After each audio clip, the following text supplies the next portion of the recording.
So hi everybody, and welcome back. This is the Mind Body Connective. I'm Steph Unthank, and this is my colleague, my friend Bridgette Sunman, and this is our second episode of our video cast. Last time we had a bit of a chat and kind of just chewed the cud a little bit around the story of the mind and what the mind is, and how we differentiate between the mind and the brain. And we got into a bit of a chat about that, and we talked quite a lot about autopilot. We talked about conscious awareness, and we talked about how not being in a conscious state of awareness of what's going on in our minds, our bodies, and our hearts, our emotions, what that can do to us if we're not really paying attention. So we talked a bit about that. And today we've just come back, and episode 2 we're going to talk a bit about body, so the Mind Body Connective, and today we're going to talk a bit about body. And there'll always be that theme that runs through our conversations that kind of bring together the mind and the body. So yeah, so how are you, Bridgette? Yeah, I'm good, thank you, Steph. And I think it's great to sort of bring those two things together and just talk about them, and real passionate about both of them. And I think for me, yeah, this sort of episode about the body, just curious, getting curious about what prevents us sometimes with the body, and what prevents us from moving the body. So in the last session we were talking a bit about awareness, and I'm just sort of thinking about some times when you're working in corporate, you're sort of very, very busy, you sort of get stuck at the desk. So, you can feel the back sort of tensing, you can feel you need to go and get that drink, but you're just going to finish that report. And I just wondered if that was the same for you, and sort of, what does prevent us from moving the body and moving when we need to?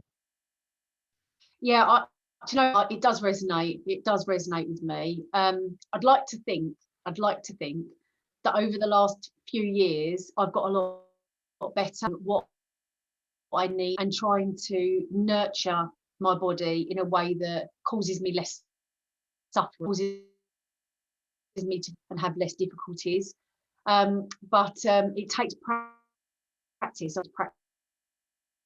that awareness, and notice what you need. But then once you notice what you need, feel going right. Because I think guilt's a really big problem, for us in this. But because it feels quite selfish, doesn't it, to look after yourself that way, to go and nurture your body in a way. And I'm sure we'll get onto that. But I think, the thing with autopilot, and we talked about autopilot last time, that if we talked last time, didn't we, about being unconscious and unaware. Yeah. So I do remember far too many times, embarrassingly, like I'll embarrassingly admit that I was one of those people that would just sit on a chair in the office all afternoon, and I might drink a bit of water, but I wouldn't even notice that I hadn't been to the bathroom for the whole day, I hadn't been to the loo. And you'd get to the point where you're kind of almost breaking your neck because you're on autopilot, and you're like, bloody hell, I need to go to the loo, and you've been drinking coffee and drinking water. So yeah, just kind of, I don't know, just kind of moving through my day and not really paying attention to what I needed physically, not listening to the signals, I suppose, the signals. Yeah, I think it is the signals. And I think what I'm hearing you describe there is, very sort of similar to what we were talking about in the first one, this automatic nature, this automatic pilot, and overriding, as you say, the signals. And I think the signals can be there, but they go unnoticed. And for me, this is so interrelated with the mind and the body, the awareness, noticing what we can choose to do about it, so that we do take a natural comfort break, and we take it at the appropriate time, not when we're prepared to fit it in, but actually when our body needs it. So that sensing quality of our body, really listening, tuning in to our body. And I think again, it's about the sort of various senses that we have. So sensations, the sensation of touch, the sensation of taste when we're thirsty. Actually go do something about it, rather than just no, I'll just override the signal and sit in here until maybe I've got a headache. Actually, maybe my I can feel that in my tummy now that I haven't had something to drink for a while, or I haven't been to the bathroom or whatever. So yeah, I think it is that noticing, that awareness. And then for me, it's about choice. So choosing to do something differently. and then maybe taking the small steps. And I know we'll come on to talk about that later in the series, but for me, there is quite a natural sort of progression there, and it sort of links into some of the things we were saying on the first episode about this, sequence and noticing the sequence. Yeah. Well, I don't know. I'm just sitting here listening to you, Bridget, and I'm thinking, if I go back to those days where, and to be honest, quite now, it doesn't feel that different, where I was stuck at a desk all day. Yeah. I used to be, about 3 or 4 years ago when I first started kind of working in this space of wellness, I used to be like mega active, and in fact I would say 80% of my week was physical well-being, working with clients on a one-to-one, and the business has developed, which is great because it's the dream that I had to kind of get to where I am now, where I'm talking to more people in bigger groups and things like that about well-being in general. But I used to be a lot more active, a lot more physical, and now I'm looking back at that, and I'm looking back at my previous life where it feels like it does today, where I'm at a desk for a lot of the time. And I just wonder, I'm just trying to think to myself, what is it that stops me? And when I say me, I'm talking about us, right? Yeah, what gets in the way? Our audience that's watching this. Absolutely. What stops us from doing the things that we should be doing to look after our bodies? Yeah, what gets in the way? Yeah. Why do we allow that? Why do we allow that to be the thing that leads us? So yeah, what does get in the way? What can you name some of the things that get in the way for you? Well, the first thing I think would be time. Straight away, the first thing, actually, I think time would be second. I think the first thing would be just forgetting. So it's not a priority. It's something I haven't planned, or so it depends how we're looking at this. If I'm talking about a planned activity, so yoga or going for a run or going on the spin bike, they're my 3 things that I do. Yeah. They would generally be planned. So I would know when I'm going to be doing that the day before, because otherwise it wouldn't get done. Yeah. So I think the planning part is like the first piece, and then the second piece is time. But actually, I was thinking more about, if I'm sitting at my desk all day, let's say I've done some yoga in the morning, or I've been for a run, like I have today. I went for a run this morning. How much movement have I done since the time that I came and set my intentions to work here today? And it's what stops me from continuing to move throughout the day at intervals.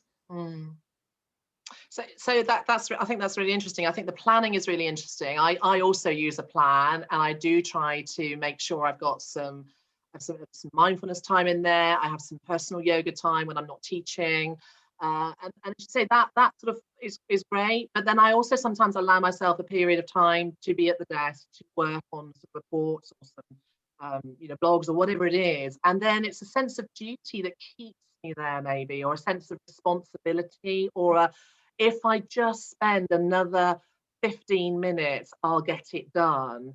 And then the 15 minutes back to losing time turns into maybe an hour, because maybe I get distracted. So one of the things I find quite useful is sort of like the timer concept, setting timer, maybe setting, the glass of water that then is empty, and I actually physically need to go downstairs and fill that up. So different sort of little anchors that really help me. But I do think for me, it can be back down to sort of duty and responsibility, that I need to get this done, and just a bit longer will allow me to do that. Right. Yeah, that makes sense to me. That makes sense. That's resonating a bit, actually. There's something about, I'm thinking planning, time, and responsibility and choice in there, making a choice. It does still come back to, Bridget, though, for me, it does still come back to awareness. Because because I could sit there with a glass of water and not drink it. Okay. And if that's my signal to not get up or get up, then I've got a problem, haven't I? But I think there's something about the awareness of, so how long have I been sitting in this chair in this position, and what's the body telling me? Is it giving me signals, right? So have I got pain in the back of my neck, and does that mean I need to get up and move about? Have I got something going on in my lumbar? Does that mean I need to get up and move about? If I'm wearing a Fitbit or some other device, does that buzz? Buzzing? And am I ignoring that, or am I actually getting up and doing something about it? But I think, the reminder, using a reminder is great. I think that's a really good thing to do. And recently I've been trying to have no more than an hour and 30 minutes at the screen at a time.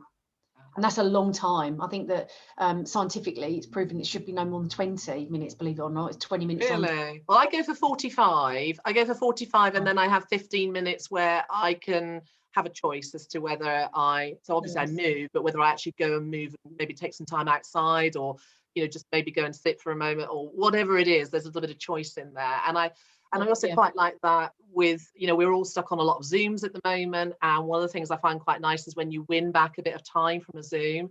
So, you know, if it finishes early, if it finishes like with 10 or 15 minutes to go, I claim that. That's mine. I go do something refreshing with it. I don't go, oh, actually, I'll just go and sit in now and start another report. I do feel that's like claim time for me to. Yeah, that's a top tip, that, because you didn't have the time in the first place.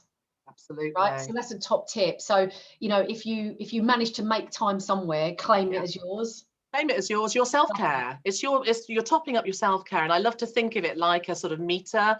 You know, I'm going to show my age now, but like the Blue Peter meter, you know, when they used to sort of get all the sort of tin foil tops and things like that, or the milk bottle tops. You know, it's a barometer, it's a meter, and wherever we can put 5 or 10 minutes into that, whatever we get it back from, whether it's a phone call, a Zoom, meeting, so I think it is that, to me, that's like a healthy habit. So it's an awareness of time, it's planning, it's prioritizing, but it's also making that a healthy habit. So we talked about habits, the first one. They can, you know, they can take us astray, but they can actually be very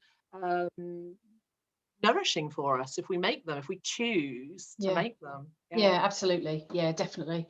One of the things that I find as well, Bridget, is that if you know, we've talked about planning and time and prioritizing, taking responsibility and having that choice, and then being really aware of that, and then do something about it. And there's a few, you've talked about some really lovely little things in there that we can actually do, which is great, and actually put those to the test. But one of the things that does strike me is the reason maybe why we don't get up and move about, and maybe that's because we're so caught up in the activity or our thoughts, particularly our thoughts. And if we're really caught up in our thoughts, then obviously we're caught up in our mind. So if we're caught up in our minds, we don't necessarily have that physical awareness. Yes. It's kind of a bit of a double-edged sword. So I don't know what your thoughts are on this, but how do I get out of my mind, let's say, in a good way, not out of my mind. How do I get out of my mind and get more into my body? How would I do that? So one of the key things for me, and this is where with the work with the yoga has been really instrumental for me over many, many years. So I'm recently a yoga teacher, but I for the last 25 years, it's been my own personal practice. And it's going back to the breath. The breath will always bring you back to the body. And again, I know we'll talk about this more in future ones, but I think it's that awareness. So it's back to, yes, being aware of the sensations in the body. Oh, I can feel my back is stiff. Oh, my throat feels dry, or might be getting a bit of a headache going on here. I haven't moved for about an hour and a half.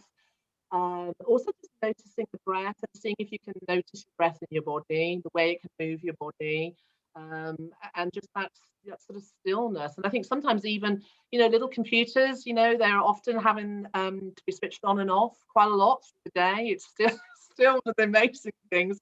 Having done a lot of work with IT teams in organizational change around IT transformation, you know, still one of the simplest fixes is to switch it off and switch it on again. Yeah. And I think that's the same with us. We need little resets during the day. And I think it's that awareness to the breath, physically bringing you back to the body. Maybe it is you just literally sit there for a moment, close the eyes, just notice how your body is. Then when you notice how your body is, actually you might really do something about it. Yes, your back does hurt. Wouldn't it be great just to walk for a few minutes, maybe walk to the kettle, get a drink, or get some water, or maybe just take yourself outside for a few minutes? That's how I put that into my day, and then I grow that again back to this. Once you've claimed a little bit, becomes a little habit, you can then grow that habit. And so if I've got a spare half an hour, yes, I will go and take myself to the mat. If my back is feeling really stiff, I will do some movements that will help me do that. I don't have to do that. I can just go for a walk as well. There's lots of different ways, and I think finding what works for you is one of the key things. Yeah, I'm listening to you, and you know, you're preaching to the converted to some degree, right? But a converted somebody that's been converted quite recently, right? And the reason I'm saying that is that I only came to yoga at the beginning of the pandemic. And even though I'm by trade in the past, I've been a personal trainer and a fitness instructor and been quite heavily involved in that kind of physical well-being aspect of working with clients, whilst that's not what I do now fundamentally. I always used to say, oh, yoga, it's not for me. It's just not for me. I just, you know, I don't like it. I don't enjoy it. I just find it really awkward.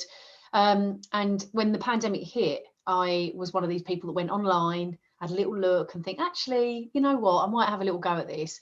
And I got, after probably about 6 or 8 weeks, I got pretty hooked with it and was doing yoga, coming to the yoga, I don't know, maybe 4 or 5 times a week. And now I'm probably 3 to 4 times a week. So it's a bit more balanced now. But I'm still there and I'm still doing it. And I was somebody that was probably, you know, just coming up to a year ago, a 45-year-old woman that has spent all her adult life saying yoga's not for me, yoga's not for me. And it's because I had a couple of bad experiences where I'd gone to yoga classes and it was quite elite and very cliquey and a bit kind of, you know, who are you? We don't really want you in this class. We don't really know who you are. So I didn't really feel I belonged. And then I kind of came away from that. But the reason I'm just calling that out, because there are some skeptics out there, aren't there? There are people that would say yoga, what's that all about, you know? And some skeptics that would say this whole kind of, let's say, fad, quite mindfully, that we're talking about coming to the breath and focusing on the breath and becoming aware of the breath. And to your words, when we bring attention to the breath, it will lead you to one place, which is back to the body. I love what you just talked about in terms of, you know, switching when something goes wrong with IT and it's your laptop, you switch it off and you switch it back on again. And actually for us to remember that sometimes we just need to switch off so we can switch back on again. Might only take, how long does it take to reboot a laptop? 2 or 3 minutes. So it might only take 2 or 3 minutes of our space, our energy, our time to be able to reboot ourselves. And I really love that analogy. I think that's a brilliant analogy for modern day that anybody could take away. And particularly if your laptop is needing rebooting, yeah. you get a double win there. Yeah, double whammy. Just like you said earlier about having that marginal gain that you've got in a meeting that just a bit shorter. But look, the reason I'm calling out this whole skepticism around the yoga and the breath in the body is that is because it's there and I'm really aware of it. You know, I teach people every day in a corporate setting, and I can feel the room, even on Zoom when I say, let's bring our awareness to our breathing. I can feel the room go, what is she talking about? What is this all about? But I just think that the benefits are just huge, aren't they? The benefits of paying attention that way are huge. Absolutely. Sorry, I didn't want to cross you then. I think they are. And I think I am preaching to the converted, I know, and I'm the converted. Only recently converted though, me. 5 years, you know, out of a 45-year-old. 5 years, it's not a lot. Absolutely. But I do have, you know, I have some people who come to my classes and, you know, they're uncertain, they're unsure. I think to speak just a little bit to some of this, I think we will come on to it as a separate session actually as well, because there's a lot to go out there. But you know, I think there is a lot of work still to do across the whole yoga community. I think it's horses for courses. One of the things I've always found is it's a little bit like the analogy of, you know, sometimes you've got to kiss a lot of frogs before you find your prince. Yeah. It's the same with a yoga teacher. I would encourage anybody to not give up and just try going to lots of different yoga classes, try lots of different yoga teachers. Before you rule it out as a no, it really isn't for me. And also, I would also say yoga isn't the only thing out there that can bring you to your breath. I was going to say that. Many other things. I know we're going to talk about some of the things you're close to. I would just say movement. I'm a big advocate for movement, walking, maybe just walking out in nature. Whatever, you know, I'm a spin advocate as well. I like spin for the bike. You know, it really makes me breathe differently, and it makes me notice my breath. I think, you know, walking up the stairs, you can notice your breath there, the mood, the emotions. So it's not about you can only notice your breath through yoga. I think yoga has a really wonderful skill to play, and I think, you know, don't dismiss it, but it doesn't have to be the only thing you do. Yeah. And there are, you know, many other ways of getting you in connection with movement. And I think I might leave it there because I think we can pick some of it off separately in separate discussion. Yeah, I really like that, and that's a really lovely way to finish actually today. I think what I'm hearing is that don't think it has to be traditional yoga, you know, and don't think it has to be traditional meditation, let's say, which a lot of people would think that's what we're talking about. Bringing attention to the breath is about meditation. It really isn't. What Bridget's talking about today, everybody, is that, you know, coming to the breath will help you become more aware of your body. And it's that getting yourself out of the head, getting ourselves into the body and using the breath as a place to anchor that attention will really help to bring more awareness. And let's remember, we're talking about the mind and the body, conscious awareness, and heightening that conscious awareness to be able to just really sense into what's going on for us physically. So if it isn't traditional yoga and it isn't traditional meditation, it doesn't matter. It's just about finding that thing that will take you to that place. Is that It's finding what's right for you. It's finding what's right for you. And it's completely different to the next person in the office, and the next person in the room. It's probably slightly subtly different even for Steph and I, because even though we're close to this, there'll be different things we like. And it's finding what's the match for you. Absolutely. Oh, thanks so much again for today, Bridgette. It's been a brilliant conversation again.